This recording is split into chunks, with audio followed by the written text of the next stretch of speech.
Olá, seja muito bem-vinda, seja muito bem-vindo de volta ao canal Sundara Vedanta. Eu sou Atsundara Dasa e estou aqui narrando o Mahabharata. Sim, o Mahabharata completo, todas as histórias do Mahabharata. E este é o quarto vídeo. Então, se você não assistiu aos outros vídeos, vá à playlist, tem um link aqui na descrição deste vídeo e aparecendo aqui em cima na tela para você assistir todos os vídeos em sequência. Ah, você quer assistir um vídeo específico? Não tem problema. Os vídeos são divididos em passatempos. Por exemplo, no último vídeo, nós vimos como Shantanu se apaixonou por Satyavati e pede a mão de Satyavati em casamento ao pai dela, que impôs uma condição, a condição de que o filho de Satyavati seria o próximo rei e não Devavrata, o filho amado de Shantanu, que já havia sido nomeado Yuvaraj, ou príncipe herdeiro.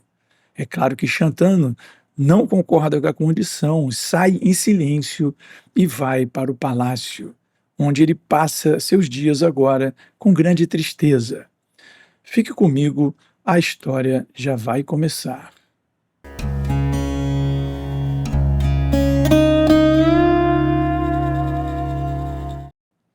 Na história de hoje, nós começaremos com Maharaj Shantanu no palácio, passando seus dias de forma muito triste por causa da sua paixão por Satyavati, que não pôde se concretizar na forma de um casamento. E assim, não existia mais a mesma felicidade nem na relação com Devavrata. E Devavrata, o filho amado de Shantanu, príncipe herdeiro, ele começou a desconfiar do que havia mudado tanto o seu pai. E ele sempre buscava conversar com o pai, perguntar a ele: meu pai, está tudo bem? O que aconteceu? Mas o rei não lhe respondia objetivamente, apenas de forma esquiva, se recusava a conversar até mesmo com Devavrata. E os dias iam passando, e mesmo a principal atividade de Maharaj Shantanu, que lhe dava mais prazer, que era a caça, nem isso mais ele praticava. Ele ia definhando em meio à tristeza daquela paixão não concretizada por Satyavati. Um dia, ele chamou Devavrata e começou a conversar com ele, manifestando a preocupação dele sobre o futuro da dinastia. Ele dizia o seguinte: eu tenho você e você é o príncipe herdeiro, e você certamente é um grande herói e que vai viver durante muito tempo e dará continuidade à nossa dinastia. Porém, eu tenho apenas você como filho. Os sábios no passado disseram que quem tem apenas um filho é como se não tivesse nenhum filho. E justamente pelo fato de você ser um grande herói, você pode ser atingido em uma batalha e a nossa dinastia ser interrompida. É dessa forma que eu tenho me preocupado e é por isso que eu ando muito triste esses dias. Na verdade, Maharaj Shantanu continuou: você vale por 100 filhos, mas acho que eu precisava ter mais filhos para garantir a continuidade da dinastia. Porém, Devavrata compreendeu tudo o que havia por detrás das palavras de seu pai. Ele entendeu perfeitamente o que estava acontecendo. E assim decide buscar o quadrigário do pai, que era um grande amigo dele, um grande confidente. E vai diretamente ao quadrigário, lhe aborda e pergunta: quem é essa mulher de que meu pai se apaixonou tão perdidamente? O quadrigário reluta em contar para Devavrata o que havia ocorrido nas margens do Jamuna. Porém, devido à insistência do príncipe herdeiro, do Yuvaraj, a relutância do quadrigário acaba cedendo e ele lhe conta a verdade. Conta sobre a filha do pescador pela qual seu pai havia se namorado, conta sobre a condição do pescador de lhe dar a filha em casamento a Maharaj Shantanu, justamente a condição que tiraria o trono de Devavrata em favor do futuro filho de Satyavati. Sem dizer mais nenhuma palavra, Devavrata pega sua quadriga e segue rumo ao bosque, e não se deteve até chegar às margens do Jamuna, onde encontra Satyavati. Imediatamente reconhece que foi aquela mulher de grande beleza que conquistou o coração de seu pai. Imediatamente, Devavrata convida Satyavati a vir ao palácio e se desposar com Maharaj Shantanu. Justamente nesse momento, o pai de Satyavati, o rei dos pescadores, chega, reconhece o príncipe herdeiro e o saúda. No mesmo momento, Devavrata pergunta ao pescador: "O que você quer? Que honra poderia ser maior para você e para sua filha do que ela se tornar a esposa de Shantanu, a rainha em Hastinapura? O que você deseja?" O pescador então repete a condição. Ele diz: "Alguém previu que o filho de Satyavati seria o próximo rei, e é essa condição que eu impus ao seu pai." E o rei saiu em silêncio, não me respondeu.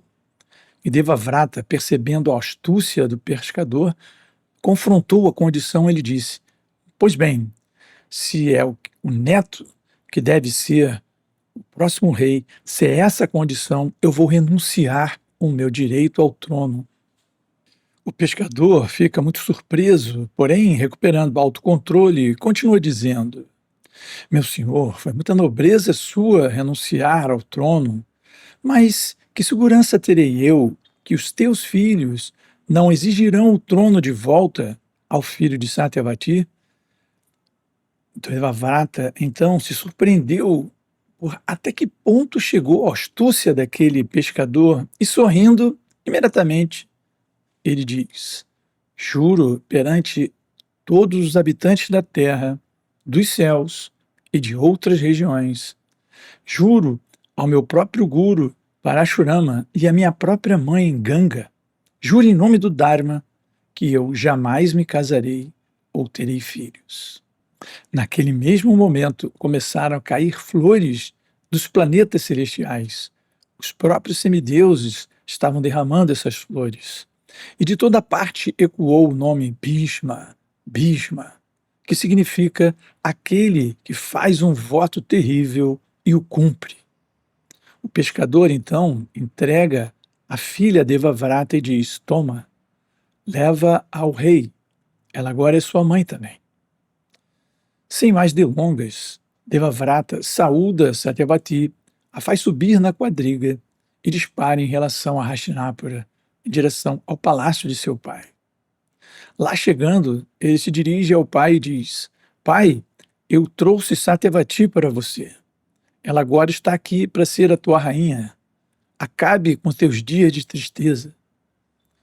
Shantanu, completamente surpreso, ele ficou muito feliz por finalmente conseguir satisfazer o seu desejo de casar-se com Satyavati, mas ficou muito penalizado por seu filho, tão jovem, tão belo, um herói tão valente, varonil, ter feito aquele voto de austeridade, de jamais se casar, de jamais ter filhos, o voto de Brahmacharya perpétuo, ou celibato perpétuo.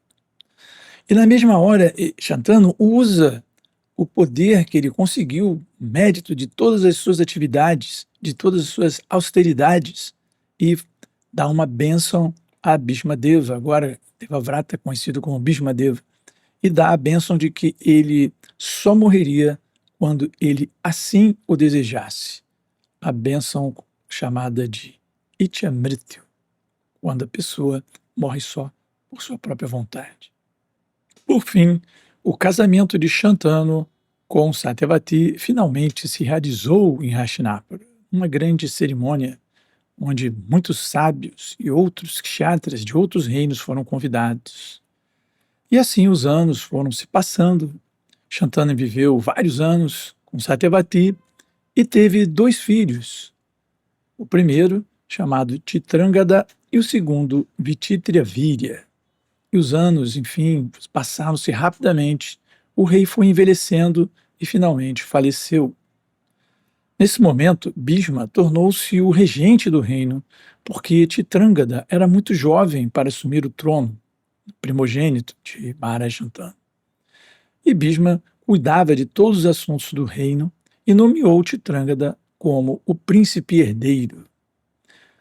Porém, o futuro sempre reserva coisas inesperadas. E aconteceu de um Gandharva de nome Chitrangada aparecer ali naquela região, pois naquela época os portais que comunicam Bhumandala, ou a Terra, com Burloka e Burvarloka, os sistemas planetários superiores, e Swargaloka, eles estavam abertos. Então, um Gandharva pôde vir de Burvaloka até aqui e, sabendo que havia um príncipe chamado Chitrangada, ele disse: só pode haver um Chitrangada no universo. Acho que ele era um pouco orgulhoso, não? Então ele desafia o filho de Shantanu, nosso Chitrangada da história, a uma batalha que ocorreu, talvez profeticamente, em Kurukshetra, aquele campo sagrado de Kurukshetra. E Chitrangada, o jovem príncipe, embora tenha lutado muito valentemente, ele foi derrotado pelo Gandharva. Gandharva são como os anjos em outras teologias, né? São seres alados, excelentes cantores, que carregam espadas porque são guerreiros. E esse Gandharva derrotou e matou Chitrangada, o primogênito de Maharaj Shantanu. E, novamente, o peso das decisões sobre o futuro da dinastia recaem sobre Devavrata, agora conhecido como Bhishmadeva.